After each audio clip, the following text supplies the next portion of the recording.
ระบัดกระปองดูไปถึงที่ลงเป็นพาเจ้าระบัดกระปองไปใส่สากกันลองเนี่ยไปใส่สากกันลองมันโดนแง่ท้องเกยแง่ออกปัดมันโดนแง่ท้องเกยแง่ออกปัด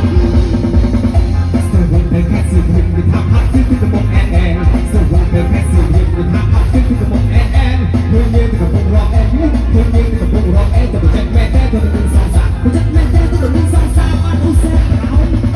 แต่เจ็ดเธอต้องเป็นสองมันก็บอกรู้เท่านั้นโดยการแต่เจ็ดเธอต้องเป็นสองมันก็บอกรู้เท่านั้นโดยการที่เทียบไม่ดูความน่าเยอะที่เทียบไม่ดูความน่ายอมรับค่านี้คือเท่ากันยอมรับค่านี้แบบนี้สองสามในยังไอ้ยักษ์อย่างนี้นอนคนนอนคนพายนอนเสร็จนอนมาเจอเป็นสิ่งคนให้เมื่อนั้นก็บอกเองสิ่งนั้นเป็นสิ่งเรื่องนี้สิ่งเรื่อง